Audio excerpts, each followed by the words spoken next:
We continue to assess and analyze Russia's invasion of Ukraine. And of course, cyber attacks are among the key weapons being utilized by the Kremlin in that invasion. Government and bank websites have been targeted, according to Ukrainian officials. And joining us now for more insight on the role of cyber attacks in modern warfare is Matt Hayden, former Assistant Secretary of Homeland Security for Cyber Infrastructure Risk and Resilience, making him the perfect person to talk to about this today.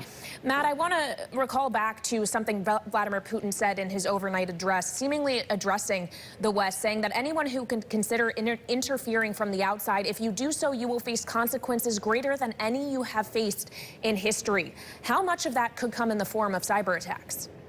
A good portion to start. That is where he sees his services as a premier weapon that he can wield against the West as well as its European partners.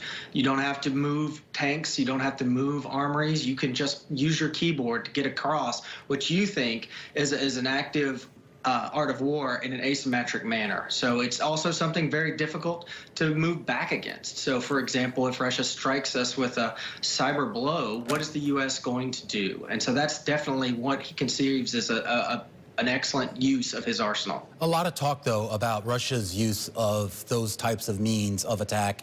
Not necessarily a lot of talk about the U.S.'s means of attack. There seems to be at least some hint today in the comments by Biden that they were willing to use cyber, I won't call them attacks, but use some sort of threat of some sort of cyber retaliation. So we have a defend forward model that we use with U.S. Cyber Command. It's on them to speak to how they leverage those campaigns, but that is definitely an object and an office and a great team of people we have that are cyber operators. We have military personnel whose job it is to perform offensive cyber, and to think that we would leave them off the table is to think that we're not listening to what our leaders are telling us. So there's likely a scenario in which that is a retaliatory or offensive cyber operation is there. We'll know about it when they tell us about it, because a lot of this is done in secure rooms for just that reason, but it's definitely a capability the United States has that it can pull when needed. Matt, if we have the capabilities on offense, do we have adequate capability on defense? Are we well enough fortified? The challenge with defense is that you have to defend from everything in all places. Offense is a lot easier. When we start talking about defense, we're not just talking about government systems. In a lot of countries in which critical infrastructure, such as our energy grid and our water systems, are owned by the government themselves, being in the United States, that's a bigger challenge. We have to work with our private sector partners and make sure they're fully invested in their security and what we can lend them from a government perspective to work from there.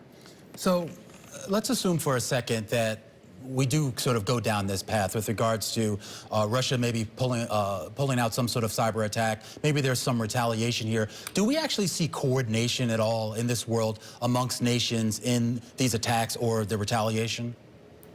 What we would advise our clients at Exeter is when you see this, you're going to hear noise. And that's to say that the Russians and their cyber operations, the Iranians and their cyber operations are going to take advantage of all of this movement, both online and in the real world. And they're going to take shots at different systems they believe to be vulnerable. So we don't see that coordination across some of these state actors as much as we see just an opportunistic space in which you need to lock down those vulnerabilities that we're seeing used. And at the same time, you've got to look at what the intelligence community is telling us. We have an active list from the government of known vulnerabilities that state actors are using, and we have to patch those so that they don't just have an open door into all of these critical systems. Well, you said state actors, plural, Matt. As the U.S. focuses a lot of its attention on Russia, does this create potential other windows of opportunity for other bad actors?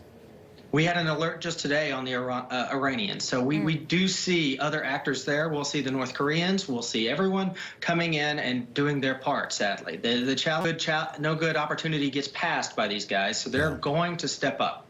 All right, Matt, really appreciate you taking time to be with us. Matt Hayden there, former U.S. Assistant Secretary of Homeland Security for Cyber Infrastructure, Risk and Resilience. Of course, a lot of talk today